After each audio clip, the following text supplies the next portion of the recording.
Good morning students. Ramraj Pithampur के online virtual class में आप सभी इंटरमीडिएट के स्टूडेंट का स्वागत है। सो स्टूडेंट्स, हम लोग इकोलॉजी की स्टडी कर रहे हैं और इसमें भी हम लोग डिफरेंट छोटे छोटे टॉपिक्स को क्लियर करते हुए चल रहे हैं। सपोज दैट हमने बायोडाइवर्सिटी के बारे में स्टडी किया था और बायोडाइवर्सिटी के जो मेन कंपोनेंट्स थे उनके बारे में भी आपको बताया गया था। और आज हम डिस्कस करने वाले हैं, ये बायोडाइवर्सिटी का एक टॉपिक है हॉट स्पॉट। हॉट स्पॉट पे हम लोग डिस्कस करने वाले हैं। तो हॉट स्पॉट होता क्या है इसके बारे में हम लोग जानकारी करेंगे। हॉट स्पॉट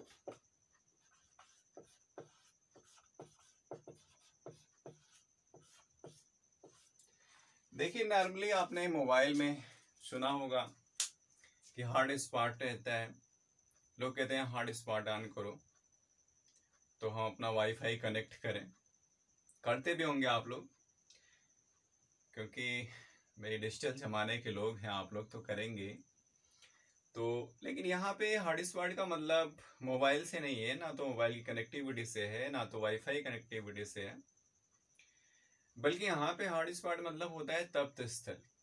हॉट मतलब गर्म, तप्त मतलब जो तप रहा हो, जो गर्म हो, और स्पॉट मतलब एक स्थान। तो सबसे पहले हम थोड़ा सा इसको डिफाइन करने की कोशिश करते हैं, उसके बाद हम इस पर डिटेल डिस्कस करेंगे। तो चलिए देखते हैं सबसे पहले कि हॉट स्पॉट होता है क्या है। ठीक है, तो देखिए हॉट स्पॉट होता है क्या है। तो ये जो हॉट स्पॉट का विचार है, चलिए लिख देते हैं। तप्त स्थल का विचार सर्वप्रथम नॉर्मन मेयर ने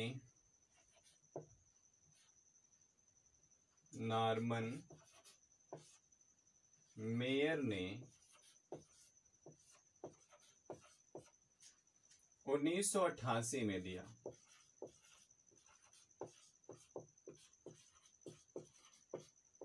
तो ये इतना तो आपका क्लियर है। आगे अभी हॉट स्पॉट है क्या, देखिए, वह भौगोलिक क्षेत्र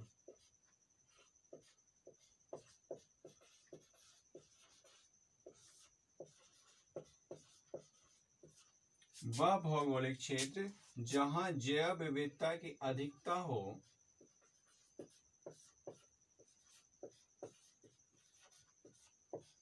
जहां जैव विविधता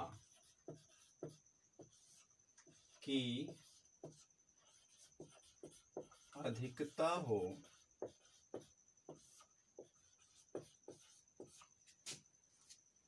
तथा इसके प्राकृतिक आवास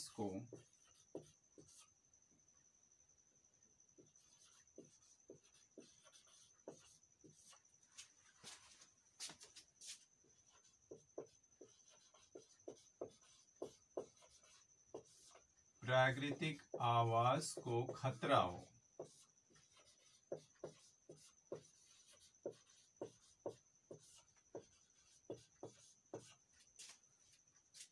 अर्थात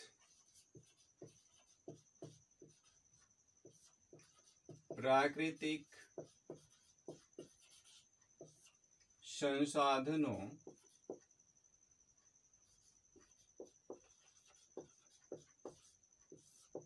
का अतिदोहन हो रहा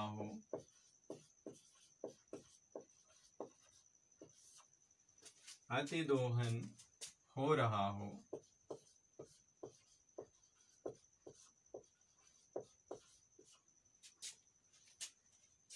जैव संवेदी क्षेत्र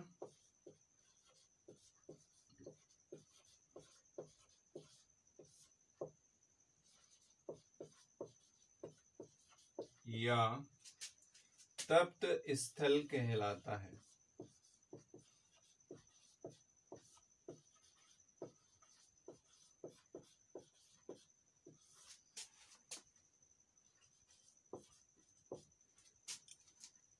विश्व के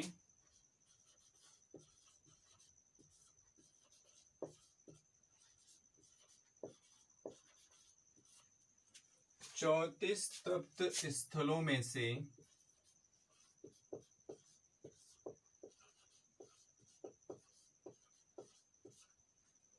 3 भारत में पाए जाते हैं।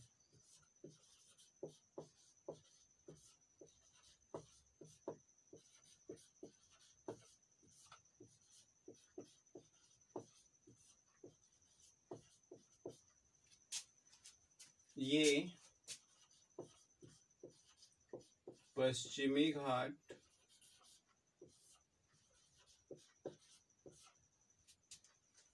व श्रीलंका, पूर्वी हिमालय,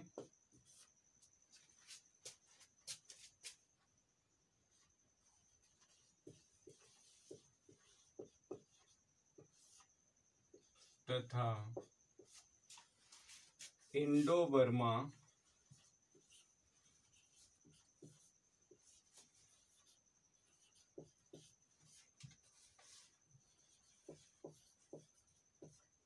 क्षेत्र में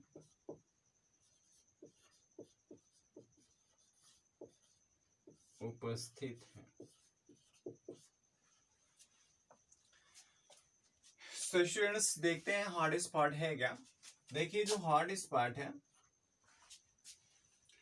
इसका विचार सर्वप्रथम नॉर्मन मेयर एक साइंटिस्ट थे। सबसे पहले इनके दिमाग में आया कि यार कोई तो स्थान ऐसा भी होगा कि जहां पर जीव जंतुओं को या जैव विविधता को खतरा हो।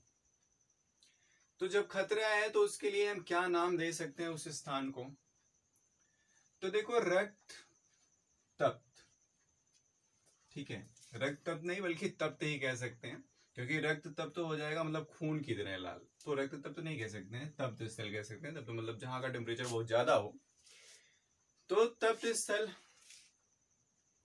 अब जहां का टेम्परेचर ज्यादा होगा वहां पे जाहिर सी बात है कि जीवों के रहने में तो समस्याएं उत्पन्न नहीं होंगी, और जीवों के रहने में समस्याएं उत्पन्न होंगी तो उनकी बहुत सारी प्रजातियां विलुप्त भी हो जाएंगी। भाई जब वो उस एनवायरनमेंट में खुद को नहीं एडजस्ट कर पाएंगे तो ऐसी कंडीशन में क्या होगा। जैसे सपोज दैट आप या हम जहां रह रहे हैं वहां का एनवायरनमेंट थोड़ा सा भी गड़बड़ हो जाए, जैसे सपोज दैट अभी देखो बारिश इतनी तेज हो रही है कि कहीं कहीं पे बाढ़ आ जा रहा है, तो अब क्या करेगा इंसान, उस स्थान से पलायन कर देगा। तो जब उस स्थान से पलायन कर देगा तो फिर वहां पे कह सकते हैं कि उसके लिए, उसके रहने के लिए बेहतर पर्यावरण नहीं है, बेहतर वातावरण नहीं है, इसलिए वो वहां से पलायन कर गया क्योंकि एनवायरनमेंट उसके फेवरेबल नहीं है। ऐसे ही ये जीव देखो, वह भौगोलिक क्षेत्र जहां जैव विविधता की अधिकता हो, मतलब ऐसा एरिया, कोई भी ऐसा एरिया हो जहां पर जैव विविधता बहुत पर्याप्त मात्रा में हो, बायोडाइवर्सिटी काफी ज्यादा हो, बायोडाइवर्सिटी हो, बट तथा इसके प्राकृतिक आवास को खतरा भी हो। मतलब ये जो इसका आवास है इसको खतरा भी हो। खतरे का मतलब कहीं से कभी भी कुछ भी हो सकता है, या